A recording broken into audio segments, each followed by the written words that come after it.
নমস্কার বন্ধুরা, বেঙ্গলিপুর রান্নাঘরে আজকে আমি একটা রান্না করছি।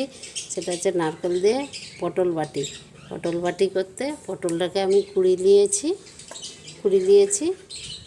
এখন আমি এইতে করে কুড়ি নিয়েছি, এটাই করে কুড়ি নিয়েছি। আচ্ছা, তেল, পেঁয়াজ কুচি আর নারকেলটাকে বেটে নিয়েছি। ওটাকে কুড়ে নিয়ে এলেও হবে, আবার বেটে নিলেও হবে। আমি বেটে নিয়েছি। আর লঙ্কা গুঁড়ি, নুন, হলুদ গুঁড়ি, চিনি আর কাঁচা লঙ্কা কুচি। আর আমি গ্যাসটা জ্বেলে নেব।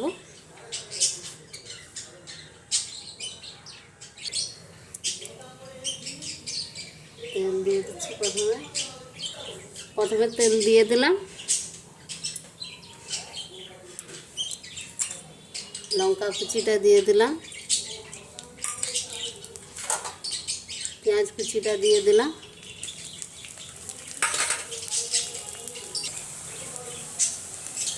পেঁয়াজটা ভাজা হয়ে গেছে। আমি এবার পটল কুড়াটা দিয়ে দেবো। পটল কুড়াটা দিয়ে দিলাম।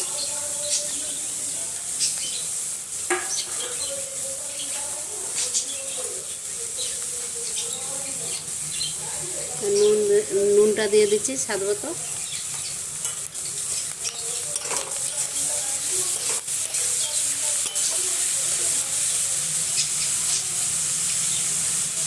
এবার আমি নারকেলটা দিয়ে দিচ্ছি।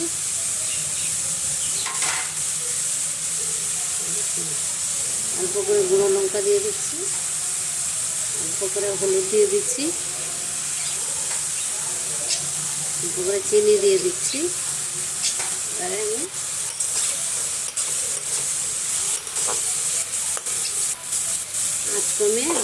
আঁচ কমিয়ে ঢাকা দিয়ে দেবো। ঢাকা দিয়ে দিলাম, আঁচটা কমিয়ে দিলাম।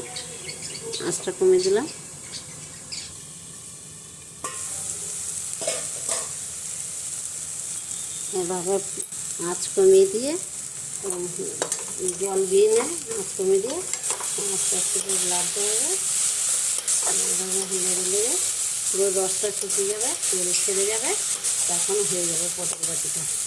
পুরো তেল ছেড়ে যাবে। আঁচ কমিয়ে করতে হবে, জল লাগবে না, জল বিয়ে নেই, হয়ে যাবে। ঠিক আছে, আঁচ কমিয়ে অল্প করে আঁচ দিয়ে ওটা পুরো তেল ছেড়ে যাবে, তখন হয়ে যাবে পটল বাটি। আমার মতো এইভাবে করবেন, খেয়ে দেখবেন, খুবই ভালো হয়। আপনারা করবেন এভাবে। একটু সময় লাগে চিনি করতে, খেয়ে দেখবেন, খুবই ভালো লাগে। গরম ভাতে, রুটি, পরোটায় খাওয়া যাবে। রুটি, পরোটা, গরম ভাত সবই খাওয়া যাবে। করে খেয়ে দেখবেন, খুব সুন্দর হয়।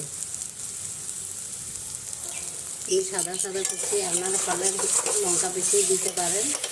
আমি কাঁচা লঙ্কা দিয়েছি, এটা শুকনো লঙ্কা দিয়ে গুঁড়ো দিয়ে হবে। আমি সাদা করেছি, কাঁচা লঙ্কা দিয়েছি।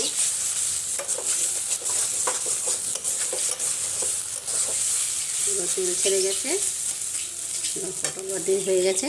আপনারা এইভাবে করবেন, আমি যেভাবে করলাম। আমি গ্যাসটা অফ করে দিলাম। আপনারা এইভাবে করবেন, ভালো লাগলে বেঙ্গলিপুর রান্নাঘরে একটা করে লাইক দেবেন।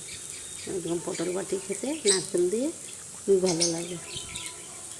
কত সুন্দর হয়ে গেছে দেখুন।